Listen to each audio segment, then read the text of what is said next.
கர்த்தருடைய பரிசுத்த நாமத்திற்கு மகிமை உண்டாவதாக. ஒவ்வொரு தேவஜனங்களுக்கும் அன்பின் வாழ்த்துக்கள். அநேகருடைய இருதயத்தில் கர்த்தர் என்னை மறந்தாரோ, கர்த்தர் என்னை கைவிட்டுருவாரோ, இல்லை என் வாழ்க்கை எப்படி மாறும், எதிர்காலம் எப்படி மாறும் அப்படின்லாம் ஒரு கேள்விகளை பிசாசு அப்பப்போ என்ன செய்கிறான், முழங்க பண்ணுகிறான். அப்பப்போ சோர்வு உண்டாகுறான். நல்லா காற்றடைச்ச டயரில் ஒரு முள்ளை குத்துனா பஞ்சராகிறது போல் உங்கள் வாழ்க்கையை அடிக்கடி பஞ்சராக்கி உங்கள் ஜப வாழ்க்கையை முடக்கி போடலாம் அவனுக்கு ஒரு தந்திரம் உண்டு. ஆனால் தேவ சின்னங்களை வேத வசனம் சொல்லுகிறது, மறந்து போகாதீர்கள். ஏசாயா 54:10 சொல்லுகிறது, மலைகள் விலகினாலும் பர்வதங்கள் நிலைபெயர்ந்தாலும் என் கிருபை உன்னை விட்டு விலகாமலும் என் சமாதானத்தின் உடன்படிக்கை நிலைபெயராமலும் இருக்கும் என்று உன்மேல் மனதுருகுகிற கர்த்தர் சொல்லுகிறார். தேவஜனங்களே, நம்ம மேலே மனதுருகிற ஒரு ஆண்டவர் உண்டு. சில நேரங்களில் நமக்குள் இருக்கிற போராட்டம், மாம்ச சிந்தனைகள், மாம்ச யுத்தங்கள், பின்தொடர்கிற ஆவிகள், ஏதோ ஒரு இடத்துல இருந்து நம்மளை தாக்குகிற ஆவிகள், போராட்டங்கள், வியாதிகள், பில்லி சூனியங்கள், இதெல்லாம் நம்மளை எதிர்க்கும் பொழுது தேவ பிரசன்னத்தை உணர முடியாமல் இருக்கும். இந்த மாதிரி நேரத்தில் ஒரு அரை நேரம் உபாசம், இல்லை ஒரு 3 நாள் உபாசம், இல்லை ஒரு நேரம் உபாசம், ஒரு நாள் உபாசம் நீங்கள் போட்டு பாருங்களேன். அந்த பிசாசு எங்கே ஓடுதுன்னு பாருங்கள். அது உங்களை தாக்கும் பொழுது நீங்கள் மாறி தாக்கணும். மாறி தாக்காததுனால தான் அவன் ஜெயித்தது போல் நீங்கள் ஃபீல் பண்ணுவீங்க.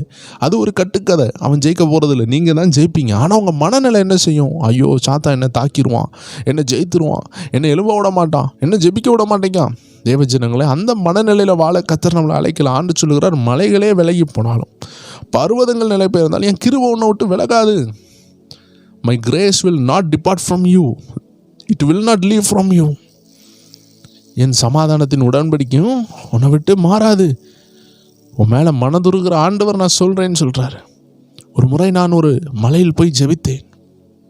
அந்த மலையில் நான் ஜெபிக்கும் பொழுது ஆண்டவருடைய சத்தம் என் மனசுக்குள்ளே வந்துச்சு. நான் ஒரு மலையின் உயர்ந்த இடத்துல உட்காந்துருந்தேன். முழங்கால் படிக்கிட்டு இருந்தேன்.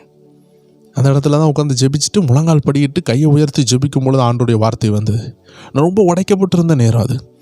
ஆண்டு சொன்னார், மலைகள் விலகி போகலாம் சாம், பர்வதங்கள் நிலைபெயர்ந்து போகலாம் மகனே, ஆனால் என் கிருபை உன்னை விட்டு விலகாது.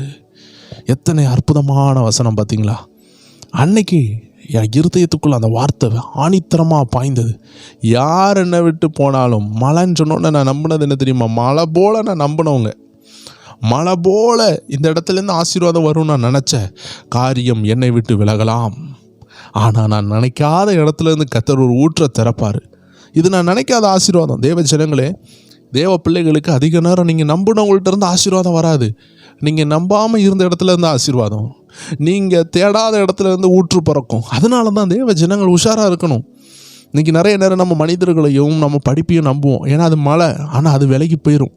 மழை போல் படிச்சிருப்பீங்க, நல்லா டாக்டரேட் இருக்கும். நீங்கள் யோசிக்கலாம், எனக்கு தான் டாக்டரேட் இருக்கு, ஆனால் எந்த வேலையும் செட் ஆகாது.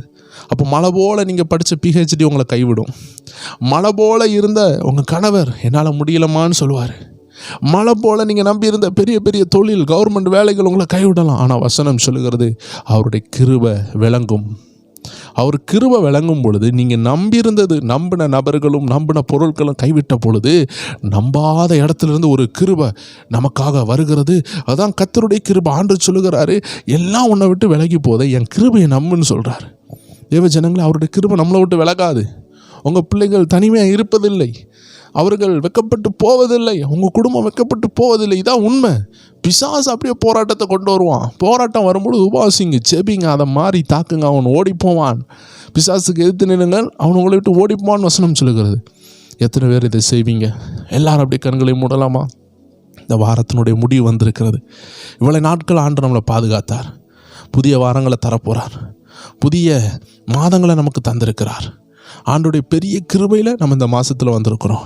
இந்த வாரம் முடிந்தாலும் ஒவ்வொரு வாரம் முடியும், ஒவ்வொரு வாரம் நமக்கு பிறக்கும். ஒவ்வொரு மாதம் முடியும், ஒவ்வொரு மாதம் பிறக்கும். ஒவ்வொரு வருடம் முடியும், ஒவ்வொரு வருடம் பிறக்கும். தேவ ஜனங்கள் புரிந்து கொள்ளுங்கள், என்றைக்குமே மாறாதது ஆண்டுடைய வார்த்தை. எத்தனை புதிய நாள் வந்தாலும், எத்தனை பழைய நாள் வந்தாலும், எத்தனை வருஷத்தின் முதல் நாள் வந்தாலும் வருஷத்தின் கடைசி நாள் வந்தாலும் என்றைக்குமே புதுசாக இருக்கிறது கர்த்தர். என்றைக்குமே பழசாகாதது கர்த்தருடைய வார்த்தை. என்றைக்குமே மக்கி போகாதது தேவனுடைய வல்லமையும் தேவனுடைய வார்த்தையும். இந்த வார்த்தையை நம்ம பிடித்து கொள்ளும் பொழுது அது கடைசி நாளாக இருந்தாலும் நம்ம வாழ்க்கை புதுசாக இருக்கும். அது வருஷத்தின் கடைசி நாளாக இருக்கலாம், மாதத்தின் கடைசி நாளாக இருக்கலாம், வருமானம் வராமல் தடையாக இருக்கலாம். ஆனால் என்றைக்குமே மக்கி போகாத புதுசாக இருக்கிற இந்த வார்த்தையை பிடித்து கொள்ளுங்க. எதனாலும் அழிந்து போகும் இந்த வார்த்தை அழிந்து போகாது. இது எத்தனை பேர் பிடித்துக்கொள்ள ஒப்பு கொடுக்குறீங்க? ஆண்டவரே, நான் நம்புகிறேன்ப்பா, நான் என்னை விட்டு கொடுக்குறேன்ப்பா. மலைகள் விலைக்கு போகலாம்ப்பா, பர்வதங்கள் நிலைபெயர்ந்து போகலாம்ப்பா. ஆனால் உங்கள் கிருபை என்னை விட்டு விலகாது. உங்கள் சமாதானத்தின் உடன்படிக்கை என்னை விட்டு விலகாது ஆண்டவரே. அது நிலைபெயராமல் இருக்கும்னு சொன்னீரே. என் மேல் மனது இருக்கிற ஆண்டவருக்காக நன்றி. என் குடும்பத்தை, என் பிள்ளைங்களை, என்னுடைய வருமானங்களை, என்னுடைய ஊழியங்களை எல்லாவற்றையும் நீர் கொடுத்த எல்லாவற்றையும் நான் கரெக்டாக கொண்டு போ. உங்கள் கிருபையை தாங்கப்பா. ஹல்லேலூயா. ஒவ்வொரு பேருக்கும் ஜெபிக்கிற ஒவ்வொரு தேவ ஜனங்களுக்கும் உங்கள் கிருபையை கொடுத்து ஆசீர்வதிங்க. இயேசு கிறிஸ்துவின் நாமத்தில் ஜெபிக்கிறோம் எங்கள் ஜீவனுள்ள நல்ல பிதாவே. ஆமேன், ஆமேன், ஆமேன். கர்த்தர் உங்களை ஆசீர்வதிப்பாராக. இன்று யாரும் வசனத்தை இருதயத்துக்கு கொண்டு போகிற நிகழ்ச்சி உண்டு. தேவ ஜனங்கள் ஒவ்வொருவரும் கலந்து கொள்ளுங்கள். திங்கள் முதல் வெள்ளிக்கிழமை வரைக்கும் உள்ள எல்லா நிகழ்ச்சிகளும் நம்ம ப்ரேயர் டைம் வாட்ஸ்அப்பில் கொடுக்கப்படும். நம்மளுடைய ஸ்பிரிச்சுவல் WF வாட்ஸ்அப்பில் கொடுக்கப்படும். காட்ஸ் பவர் டிவி வாட்ஸ்அப்லையும் இணைஞ்சு கொள்ளுங்கள். ஏன் தனித்தனி வாட்ஸ்அப்னா, ஒவ்வொரு சேனலில் இருந்தும் அநேக ஆத்துமாக்களை கர்த்தர் தருகிறார்.